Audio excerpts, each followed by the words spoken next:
Hey, everybody, welcome back to this session of the Multifamily Investing Academy podcast. And I'm here with a guy who's got probably a more successful podcast than I do. And I heard mine's pretty darn good. And that's Justin Colby. The name of his podcast is The Science of Flipping. All right. I am all about the art of multifamily, and he is about the science of flipping. So we are going to dig down into it. And hey, Justin, how are you, man? I'm doing good, man. Thank you for having me on your show and talking to you and your tribe, man. I'm excited. Yeah. And I love the way you say tribe. Do you ever read Seth Godin's books, Tribe? Yes. So that actually came from a lot of the books I've read, right? So yeah. Tribe of Mentors, Tribe, the book Tribe. But I am a firm believer that people want to belong, right? And I think that's one of the biggest challenges in our space is real estate investing tends to be very lonely, right? It tends to be lead wolves, and some wolves die through the winter years and then others make it, but at the end of the day it can be very lonely. So that's why I use it. I am a huge Seth Godin fan. Tribe was his book. Tribe, I mean, the first book that he wrote that really seriously impacted me was The Purple Cow. And that's how I've designed my coaching program. Is there's nothing else like it out there. And then along came the book Tribe. And, that's when I started like, how can I create an environment where everybody kind of gets together and they're all friends, they all work together because of exactly what you just said. And I could not agree with you more. This is a very lonely business. I mean, just think about the people that we work with. They, spend their off hours dealing with us and studying and learning and trying new things. And there's nobody else in their life that does it. They go outside and there's nothing, and everyone thinks they're crazy. That's right. And so creating that sense of tribe, you're absolutely right. That's and so you mentioned the book, Tribe of Mentors. Is that a book? Is that like maybe I'm butchering it. It's because if you say it, I'm going to read it. No, I think I was thinking about The Tool of Mentors by I was thinking of a different book. I saw the Tribe in my head, but it was very popular author. I'm totally blanking right now. 4-Hour Workweek author. Oh, Ferriss, Tim Ferriss. So it is The Tools of Mentors or whatever it was, or Giants. Okay. Which had nothing to do with Tribe, but in my head I saw the Tribe anyways. Gotcha. But that's also a great book. But I am all about Tribe, and there's a lot of books. I read at least a book a month.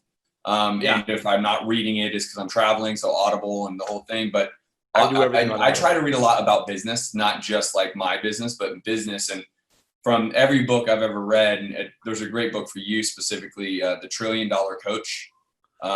Incredible, but basically, very long story short, not to bore everyone, but one of the biggest and best mentors in the game, who mentored everyone from Steve Jobs to the Google founders.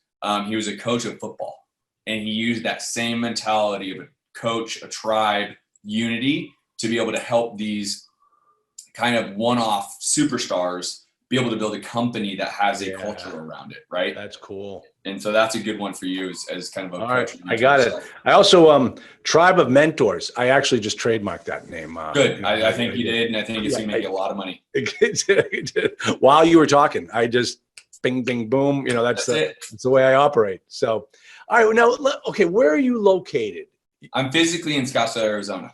Okay. And now it seemed as though from when I was doing my research on you, like that's kind of where you're doing a lot of your flipping business too. Is that right? My whole business for the most part has been here. We started flipping back in 2007 here.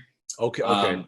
Over the years, I've done deals, many deals in Dallas, San Antonio, San Diego, Inland Empire, Los Angeles area. Yeah. But the vast majority, I'd say 85% of the deals I've done are here in the Phoenix, Maricopa County area. I got you. So how did you get started? And I don't mean like, geez, I've always wanted to do it. I want to know, like, what was your first step as far like, what was your first RIA club meeting? What was your, like, who did you find when you first did Google searches about flipping houses? Well, so this is the interesting part, right? 2007, our space, the podcast space, the YouTube videos didn't really exist with real estate investing. There were coaching platforms out there that I was unaware of at the time, but the space of being able to find it easily and making it relevant was not easy. So I started a real estate brokerage with a buddy of mine in Northern California.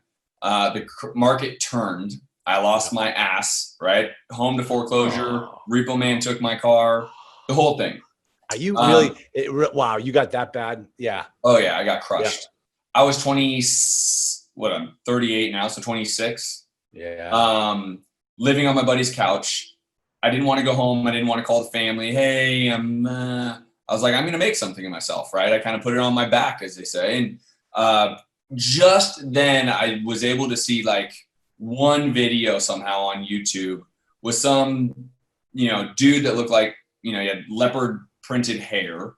And he's like, oh yeah. No, I know that guy. I remember that guy. What was his name? Chris McLaughlin and Nathan Jurwitz. Nathan Jurwitz, that's his name. Yep. That's yep. Right. Exactly. Whatever happened he had a video. He was like one of the first. He had this YouTube video. He showed some like $45,000 checks, no cash, no credit, no problem. Flip a home, 45 grand, right? And I'm like, I already know real estate to some level. Yeah. I'm like, I'm in. Like, that's awesome. I have no credits. I have no cash. He just spoke to me, right? So I was broke. I was living on a couch in San Francisco, and one of my best friends and then business partner was in Arizona. We decided, hey, he was losing his job too, and let's do this together. And we started in Arizona, virtually for me. And I would cold call agents every single day. Cold call because I had no money for marketing, no nothing. Yeah. All I could do was cold call. And that's how I got my first deal 9 months later, by the way. It took me 9 months to get my first deal. So I was beyond broke for 9 months. Yeah. I mean, I just want everybody to understand that, because I have people that say, hey, if I sign up for your program, how quickly can I own a multifamily property? I don't know. Right. I mean, how hard are you going to work? I mean, what are you going to do? I mean, and in our space, that's one of those, questions too, because I do my own coaching and I get the like, can I get a deal done in 30 days? Well, you can, but I won't guarantee it, because I don't know how hard you're going to work. Are you going to take the advice I'm giving you? Are you going to work beyond hours? How many sacrifices are you going to make? Are you going to stop watching TV? Are you going to work Saturdays and Sundays? Exactly. So no, sir, I'm not going to tell you can get a deal. And done. usually the people that ask that question, it's like one of those things like, hey, how much, you're looking at a McLaren in the dealership, like, what's the gas mileage in this car?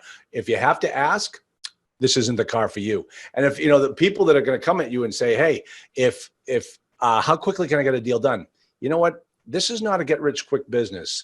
You're going to work hard in this business. You can do great things in it, but you got to work. And if you just want everything given to you right away, this is not going to be the business for you. I had a couple come to me, a young couple, newly married, and that's the way they were. They were like, go, flamed out in 60 days, flamed out. Well, and in your space, like, I'm more residential real estate, right? Yeah. Wholesaling, flipping. In your space, it's even more, I don't want to say competitive.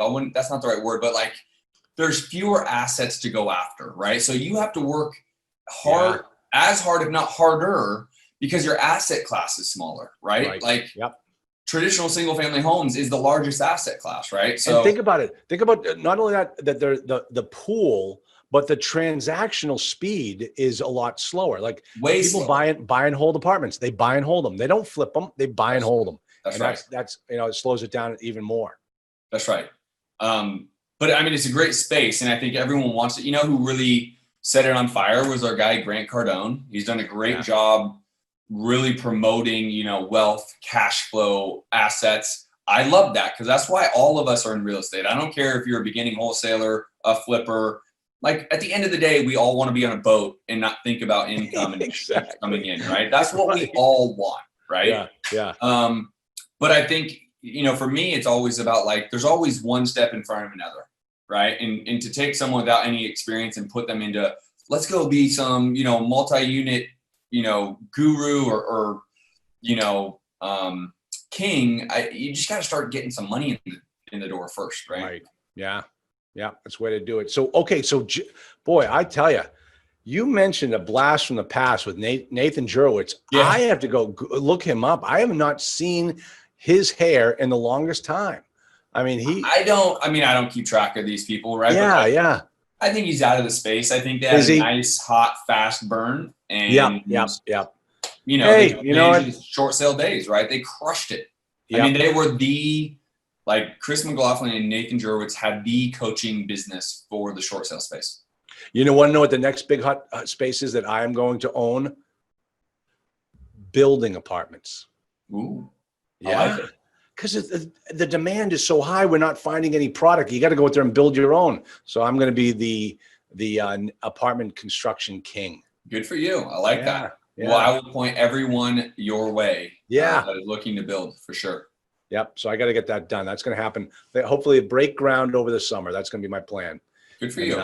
Yeah, that's it'll be fun. I mean, it's just, somebody said to me, like, why are you working so hard? I'm like, I'm not working hard. I'm having fun doing this. Dude, I literally told my wife this morning, like, I love what I do. Like, I'm working last night. I worked at 7:30 at night. Like, Saturdays and Sundays, I'll meet with, like, it's fun to me. Partly I'm a deal junkie. I'll admit it. Oh, I like getting the deal done, right? Like the stuff that is hard to do is like, I got to get this deal done. How can I make it advantageous to the seller? How can I provide more value? How can I make it that I'm the right? Like, I just love what I do, man. That's so funny because I tell all my students, when you become a client of mine, you have direct access to me. My cell phone, you call me whenever. And I hate it when one of my students says, oh, I didn't want to bother you with this. We're in the middle of it. And I didn't want to ask you these questions. Like, no, you're not bothering me. I want to know, like, I had a student today. He said, well, we got the purchase and sale contract signed. I'm like, I don't think you sent it to me. I haven't seen it. No, I didn't want to bother you with it. My other partner was going to hand it.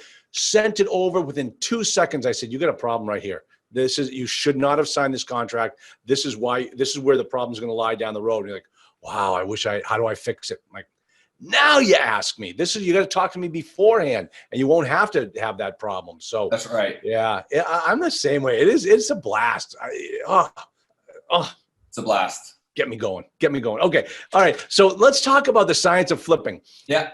Now, wait a minute. I want to know.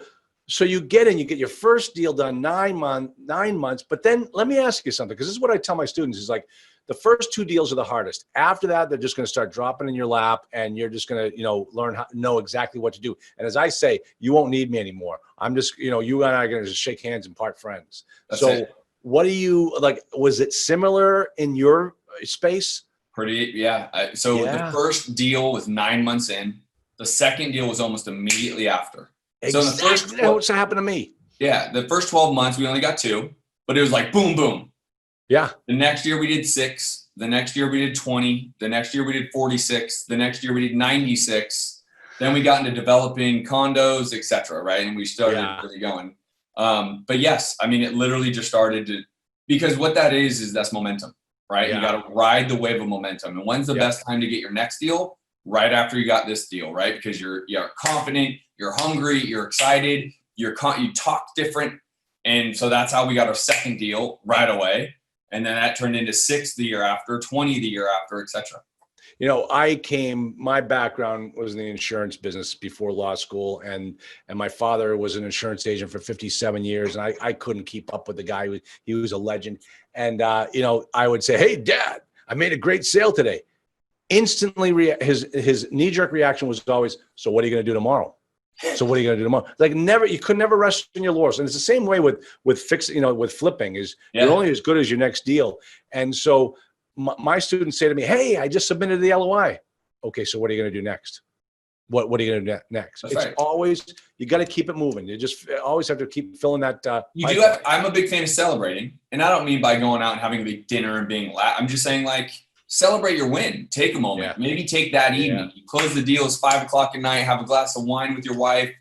Babe, I killed it today, but be up at 5 a.m. and go back again tomorrow. I mean, you don't go on a 3-week vacation because you got your first deal, right? You need to take that momentum and keep running. So, all right, now let's talk about not so much the what happened, in each transaction. I want to understand, like, the behind the scenes. How did you grow your business? How did you go from 1 year to 96? And I mean, like, from the marketing standpoint, how did you build the system? How did that work? It's serious. It's a great question, by the way. So for those of you that do listen to my podcast or watch my YouTube videos, because I take my podcast episodes and video them to YouTube. Yeah. It's all free, right? It's all free content. So exactly. My Justin Colby VP is my YouTube channel. So it's all iTunes or YouTube. Crush it. Yeah. I took marketing seriously. I started to really understand like your lifeblood of business is marketing. And when I'm broke, it was cold calling because it was free. I'd call realtors all day long, right? I'd sit and slam my coffee, which I obviously still do today. Cheers to that. Yes. Nice Starbucks cup, by the way. And then, yeah, you gotta sell out at some level. You gotta sell out at some level. And then once you start to make some money, you put some aside to go direct mail and then this. And so I actually am a big advocate. If anyone is listening to me or watching my videos, you hear all I'm talking about is either marketing or conversion. Because it literally is the entire business, right? So a lot of people will bitch about, I don't have enough leads. And then like, I'll ask them and I'll say, well, how many leads did you bring in the last 30 days or a year or whatever? And I have a student that literally was like, man, I got to really up my leads this year. 2020 is my year to really, go multi-millions. I'm like, awesome. How many leads did we bring in last year? And you'd be like, oh, I brought in 8,000. And I'm like, bro, you could probably match your numbers by the effort you put forward in 2019, just on the lead volume. We got to work on your conversion now, because he took my advice seriously about marketing, but now it's the conversion. Are you converting enough, right? Like if you're not in my space, if you're not converting 1 out of every 20 leads, you have a conversion problem. So people will say, oh, I just need more. Well, you already have 100 leads. You need to have 5 deals. Stop worrying about more. Start worrying more about conversion. And so I've just been a big, I would say for the last 6-7 years, all you will hear me talk about is what strategies work, what strategies don't, and then how to convert based on strategy, because direct mail, that lead is vastly different than a cold call lead. You cannot compare them the same. You can't treat them the same. In fact, if you have a team and you give the same team member a direct mail lead and a cold call lead, they will immediately think the cold call lead is shit and not work it as well. That's how different those two lead. So I just talk about all this all the time because it's really important. And I pride myself on doing it a really long time. I'm the one that goes out and tries different products, different strategies, so I can report back to say, hey, this works, this doesn't. So that's when it started going, is I took it serious and I said, and I don't want people to take this the wrong way because I don't necessarily advise this, but there was a year, what is it, call it 2012. I said, fuck it, I'm all in. And I took my Platinum American Express and I ran 40 grand on credit card for direct mail. Cause it was already working, right? Yeah. So I was already doing 20 grand a month. And I said, if I can make this much money on 20 grand a month, how much can I make if I'm spending 40? And I started running at 40 grand a month on direct mail every single month. Now I want to pause. Because for those of your listeners that are out there, they're going to be like, what? Their mind exploded. I can't do that. I don't have that much money. You don't need that much money. Let me stop there because I know what I just said and I know how that sounds to listeners. You need to start with something. And if you are just getting into this industry and you want to be wholesaling homes and flipping homes and you have a small budget, that's okay. I can show you how to navigate that, but it takes your effort then. Are you cold calling? Are you driving for dollars? I don't know, but that's where I'm going to advise you. Potentially text messaging, right? Because text messaging is relatively cheap as well. Yeah. But those are the 3 strategies. People ask me all the time, if you were broke again, Justin, what would you do? I would door knock, I would cold call, and I would text message, period, all day long until I got my first deal. That's so cool. And folks that's sitting at home, I feel like I'm looking at a younger version of myself, not as good looking, but still, a younger, because listen, one thing that I say, I go through my, when I'm doing my presentation, I got my Orlando event coming up. I just, and so I do the whole presentation telling about who I am, how I got my start, what some of the first deals were. Okay, now, this is what multifamily, why it's so great. Okay, let's get started teaching you about multifamily.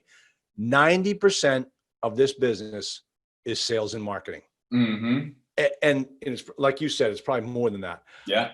But I can tell you something.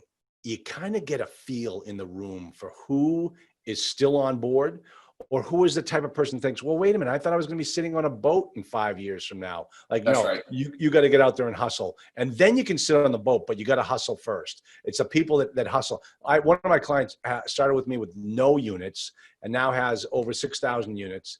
And it's because and I knew this guy was going to be a success from the very beginning because he was a manufacturer's rep for 35 years. He had to get up and get doors closed in his face every single day. And he did it. And so when he switched over to multifamily, he took the same talents and applied them. Now he owns 6,000 units. Now he travels the world as much as he wants, and everything is being run for him. But he understood it's sales and marketing. It is just a sales and marketing. So let me ask you a couple of questions about that. First off, let's talk about conversions. You talk about, you get leads. Yeah. And then you have to convert those leads. I'm trying to think about it from a multifamily standpoint. When you say convert, is that as simple as getting to the point where you're making an offer on the property? Would you consider that a conversion, or would you say closing the deal is the conversion? Yeah, I mean, specifically the seller signs the contract.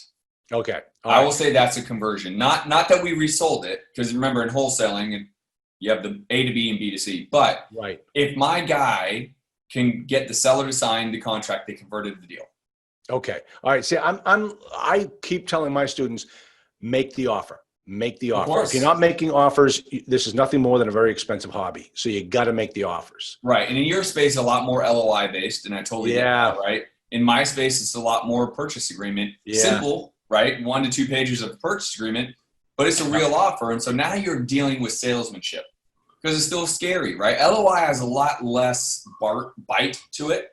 Oh, it's just a letter of intent. Okay, I'm not 100% commit. Okay, purchase agreement. You're selling me your house. 37 pages, on a multifamily, yeah. So, all right. Now, what do you define as customers? And let me preface that question by giving you a little background. In my business, we have many types of customers. Your tenant is a customer. Your investors are customers. The seller is your customer. The broker is your customer. You have to take care of all of these customers in order to run your business. What are your customers in your business? So my customers are the sellers. Sure. What about the wholesalers or the people that you sell the contracts to, or do they consider you a customer more? The buyer. So it's interesting because I actually will take my buyers out to dinner, but I don't take the homeowner out to dinner. So you can kind of look at it however you want. Like when you think about sales or a sales organization, you usually take your clients out to dinner. Right. Which would be my buyer as a wholesaler, right? Like, hey, you just bought 5 deals from me this quarter. Let's go out to dinner, right? To say thank you. Keep buying from me. Because he's a customer. So yeah, I would consider them a client as well. But the reality is when it's a different idea, like it's a little flip-flop. And the reason being is my marketing is meant to reach my clients that are in a need to sell. And I just happen to be a buyer. Right? Okay. However, you still have a flip-flop. Like they're both kind of your clients. It's a great question because now I'm thinking it through. They're both really. Because then you have a flip-flop. Because then my marketing as a wholesaler is directed to people that want to buy. Now I'm the seller, right? Yeah. So now I'm sending them my deal, and they buy, and I tend to take them to dinner. So I would say that they're more my client as well. I think it's both. Yeah, you've got to always understand who your customers are in this business, and I learned that from one of the books I read. I can't remember which it was, where they're talking about a college president. Who are his customers? Yeah. Alumni, students, parents, teachers, administration. He's got so many customers that he's got to keep happy in order to keep his job and be successful. So that, you take that to what we do here. You've always got to understand sales and marketing and understand who your customer is. That's right. And that's what you got to do. So let me ask you this. We talk about marketing. I understand, the stuff, but I want to talk about, and this is kind of, maybe a little bit ahead of everybody else, but you getting into podcasting. I mean, your podcast is, like you said, one of the highest ranked podcasts. You're very successful with it. I mean, granted, they took me to podcasting kicking and screaming. And now I wished all I do was podcast. Yeah. I have an absolute blast with it. But in your case, like, when did you figure it out? I mean, you're more of a techno marketing guy, so you probably caught on pretty quickly. Like, tell me about how you got it started. What was your intention with it? Was it to build a coaching business? Was it to find more leads? Was it to get investor money? Why'd you do it? So for me, I was getting asked a lot of questions of my success. So I would get like interviewed by other people, or I'd be speaking on stage or something. And so people just started coming to me, like asking questions. And I kind of just thought to myself, like, hey, why can't I just create the platform to answer everyone's questions, what I do, how I do it, etc. And so I didn't have a massive intention behind it, except for as I started gaining some recognition, whether I was speaking on someone's stage or whatever it may be, this was my way to kind of just get out there like, hey, if you want to know what I do, how I do it, I will give it to you. I'll give it to you for free. And it's definitely led into coaching. And I personally work with, a handful of clients year to year. And I try to give away a lot of it because I am so busy. And so I do take on one-on-one clients, but that wasn't why I started it. It was a lot more of, I want to be able to give back, but also instead of answering 20 emails with 20 different questions with 20 different people, why don't I just weekly record a podcast and I'll put it out there and they will listen, and there we have it. So that was really the intention. It spun into coaching and advising. But was it started off as like an interview show, like kind of mine is, or was it an educational? You were just going to pick a topic and talk about it? That was it. So it really way back, I don't know how many I have there, 165, 175 episodes. Show off. Yeah. I don't even know. But my point being is I just kind of started going. And then because of me knowing other people, I'd start interviewing them, not for any other reason, but they had a certain subject matter they were an expert at, or something that could be advantageous to my clients, not clients, but just listeners, tribe. And so and it gives me a little break. I don't have to think about the next thing I want to talk about, right? I'd be able to bring on whoever it may be, and they can kind of run that episode. Yeah. Now let me ask you this, and we're coming up on a half hour mark. So what's next? You heard me talk about what my next goal is. And I got to tell you, you're the type of person similar to me, similar to the way my father was. When my father passed away about 4 years ago, the doctor comes in, he's 82 years old. The doctor comes in and says, sorry, Lenny, you're just going to have to, make your peace. There's nothing more we can do. He goes, darn it, I just wanted 10 more years, just 10 more years. And like, that's the way I feel now. It's like, okay, I got so many more things I want to do. I'm just fun. I'm having a blast. So what's next for you? So for me, it's funny. Great question. Great timing. I just got married. So big news. Right? Boy, 38 years old, first ring. It's already black. You got to buy real gold next time, okay? No, so I do the whole rubber. So this is gray. Okay. And then I have a black one and I have a blue one. And oh, wow. Is that there's little? Oh, look at you guys. Yeah. Ones. I don't even wear mine anymore. You want to know why? Why is that? Because I'm 40 pounds heavier than I was when I got married. And I know you can size them and everything, but I'll get around it. It just always feels like it's cutting off the circulation of my finger. I'm going to lose my finger. I wake up in a dead sweat with that fear. Okay. So, yeah. I like it. Yeah. Well, so I just got married. And so my philosophy is changed, right? I'm 38 and I've done very well over my career. And so as a single man, you tend to spend money in a different way, right? Yeah. You're not as cautious about your future. And so I've done that for the better part of my career.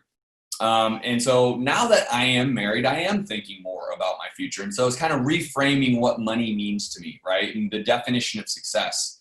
And I just heard something from someone, I can't even remember where, but they just talked about Warren Buffett not driving a Lamborghini, Warren Buffett not having a Rolex and all this other stuff, which in our space of guruism is like rampant, right? It is everywhere. Everyone has the Bentley or the Rolls Royce or the Lambo or the McLaren. Yeah. Say what? Or the McLaren. Right. Yeah. And I'm okay with that, right? I mean, if you have the money, do it, right? Just don't do it off credit cards, right? Like that's where I get like, dude, do you even, come on. Okay. So I don't have a problem with others doing it because partly when I was single, I got caught up into it, right? I had the Maserati and I mean, I still do have the Maserati, but I got caught up in it, right? Because I was single. Yeah. I didn't need the money for anything. I didn't have a future. So now that I'm married, my definition of success has changed, right? And it isn't about these things as much, although I still like nice things. That doesn't go away. But it's where I'm going to utilize my money, right? And so what is next really is the actual concept of what you do in building this portfolio, right? Not torching my money with I literally, the year before I met my now wife, I think I was gone 2 weeks a month traveling. I mean, I was just torching money because I could, because I had zero responsibility, right? Hey, don't change too much. Remember, this is why she married you. She thought she was going to be gone for 2 weeks out of the month. Come on. Yeah. So now, this is something that her and I talk about all the time is, the baby's coming and what we want and that kind of stuff. So my point being is I'm changing. What I love about wholesaling and flipping is it creates a lot of cash, because then you can take that cash and buy apartment buildings. You can take that cash and develop apartment buildings. And now it's my cash versus bringing in lenders, right? So I'm taking out this ability to leverage, although leverage is a good thing, because I make the money that I can go do it. So what's next is, the next 5 years of my life, continue to wholesale and flip, because the cash you make from that goes directly into that portfolio that I'll be building. It may or may not be here in Phoenix. Phoenix is a great market. Right now, it's not a great rental market. And so that's what's next is I will just be taking the cash instead of the cars and everything else, which are great, really be dumping it into, I have a buddy killing it in Alabama right now, buying rentals. Every 20 grand he makes, he just buys another rental. I'm like, that's great. Well, that sounds awesome. Okay, I'll do that. And his returns are like 18%. That's the next phase, baby. And it's exactly in alignment with what you do. Of course, I would love to have 6,000 doors like your one client, of course. But I'm also, I've been in business now for 13 years. I also understand you just got to start, right? You got to give it 6 before you get 6. And every day you get a fresh start. You get a fresh start. And let me just show you what everybody that listens to my podcast all the time knows what my baby is, what my escape is, and like, so I don't Maserati, nice. I got a Range Rover, but here's where my baby is. Okay, ready? Ooh, are you a pilot? Yes, I am. That is awesome, bro. Isn't that a cool plane? Little Hell RV-10. Yeah. So you'll get there, Justin. I'll get there. I'll get there. Yeah. That's so cool. And listen, a little bit of advice, a little bit of marital advice. Scottsdale, Arizona, beautiful place. I mean, there's just so many cool things. You might want to think twice about moving her to Alabama before. I don't see that. I think the father-in-law is going to be like, what? Yeah. We just actually, and I love the city. We just came back from Nashville, Tennessee. Great city. Unfortunately, it just got hit by a terrible tornado. We literally got out there the day before. So we left the next day, tornado. My wife was building a business down there, and she had a condo, and the condo got hit pretty bad down there. East, the place where we got pizza is gone right down in 5 corners. It's gone. So, Nashville's great. And that's a beautiful thing about this business is you can pick up and move into Nashville and just spend my money there, right? Yeah, so that's the point I was going at is like, I don't need to go live in Nashville. I can just go buy rentals in Nashville, right? Like I don't need to be there to run a business there. So that's what I love about real estate in general. You could do it virtually. Even in my space, you could virtually wholesale very effectively. I have 3 clients that do that. 2 of them are in Canada. They do it virtually in the US. Like it's incredible because you don't have to be in the city to make a lot of money in this space. Isn't that amazing how they, back when you first got started back 2007 to where we are today, it's so virtual. Everything is virtual. I mean, Google Earth, every assessor's office is online. Yep. You can get all the information you need about anything right there from your kitchen table. It's just, and again, I think about when I started and all the advantages all these people have now, right? Like the tools, the systems, it's incredible. I literally was just cold calling realtors. That's how I got it, right? Exactly. So now you can skip trace fucking neighborhoods and you can text them and you can, it's unreal. I'm turning on, I'm changing my vehicle from multifamily owners to vacant landowners. And it's just like, okay, we're going to, pivot, get a list off the internet of all the vacant landowners in this zone, in this commercial zone. And then we'll just keep marketing to those guys until somebody says yes. And it's the same. It's just marketing. It's just marketing. That's right. So Justin Colby, Science of Flipping, the podcast, and also check out his book on Amazon as well. The guy's prolific. The guy's prolific. He's going to be like me someday. I appreciate that. Hey, I'd love to be you. I appreciate that. Yeah. Hey, life is fun. Let's keep having fun. Justin Colby, thank you so much for being a guest on my podcast. It's been a blast. Yep, absolutely appreciate it. And follow me on Instagram, the Justin Colby. What is it again? The Justin Colby. The Justin Colby on Instagram. And Facebook, I have a closed group that I'll offer to your clients if they want to be in that closed group. It's free. I just do free recordings called the Science of Flipping Academy. Go to the Science of Flipping Academy. Ask to be a part of it, and it's just me constantly giving away basically free coaching. Cool. Awesome. You're the best. Justin, thanks so much. We'll talk to you soon.